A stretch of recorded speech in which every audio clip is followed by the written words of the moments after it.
Hey guys, what's up and welcome back to the garage. Before we get into today's video, take a minute if you aren't already, go ahead and click subscribe down below, turn notifications on, that way you won't miss any of the future videos and updates.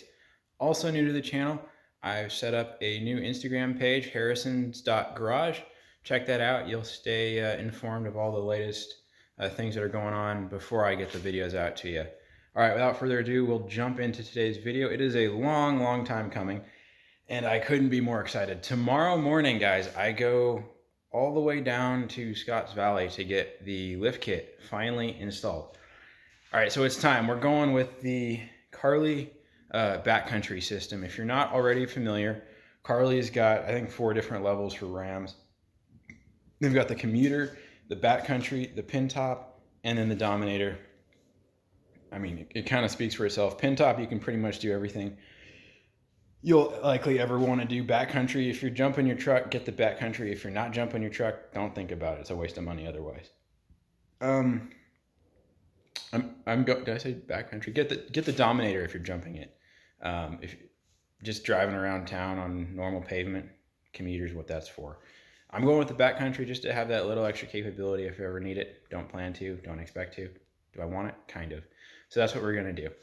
We're going to get that installed tomorrow morning, but before we do that, I did want to give you a sneak peek. We don't have the kit, here.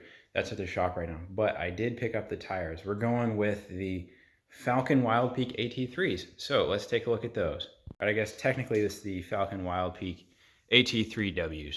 These tires are so much cooler in person than what I saw, online, all the videos I was looking at. These things have a really nice, sort of side tread. Tread block is excellent. They're, spaced pretty closely together in the middle. Hopefully that should keep noise, down on these guys. It's going to be a lot noisier than stock, obviously, but hopefully it's not like what you hear with an aggressive mud terrain or an aggressive ridge terrain or something like that.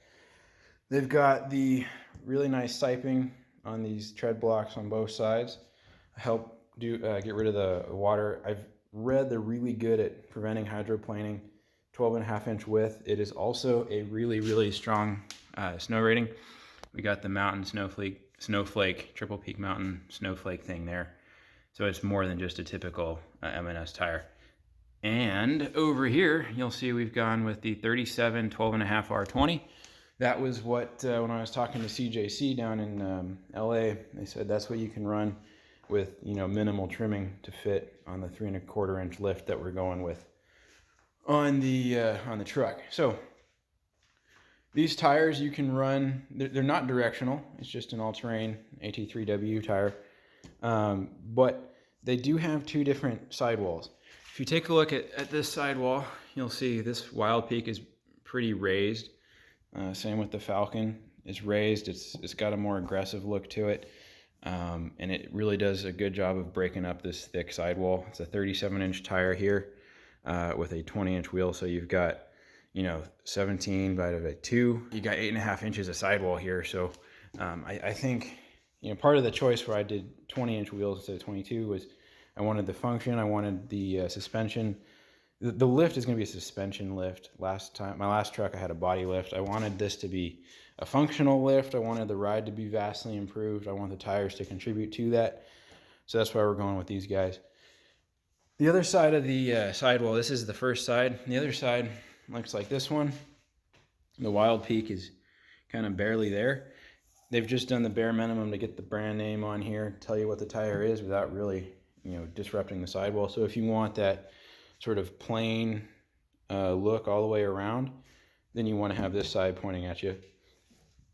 And the other option you can choose when mounting your wheels is to have these side teeth. They almost look like giant chainsaw teeth on the sidewall. You can have them swooping going that way or kniving going this way. I'm going to choose to have this side visible. I just like having the logo here breaking up the monotony of the giant sidewall. And I want to have these kniving just because I want to. So that is what we got for the tires. Now, next time, we're not only going to have a review of the kit, of the Carli lift kit, take a look at how it looks and rides. We're also going to compare post lift to stock suspension in the truck, going over a few different speed bumps on the road, seeing, you know, just exactly how much softer it is. I'm going to be using my phone, sticking it into the truck. Well, I'll flip you around here first. All right, like I was saying, next time I'm going to be sticking my phone in the truck in the wireless charging port, keeping it in the same spot, keeping it secure, and then going over a few different bumps. I've already done that stock, so we'll compare what those numbers look like to the numbers in the truck after the lift. It's a linear accelerometer in your phone. Anyone can download the app. Just compare the numbers. I'll display that on the next video. So stay tuned for that, guys. And in the meantime, check out the Instagram account. You'll see different links to different videos. And I'll also have a link to the next post here, probably tomorrow or the next day, showing what the lift is going to look like once we're down there. All right, guys, if you enjoyed this short little video, give it a thumbs up, subscribe to the channel, like. Can't wait to see you next time.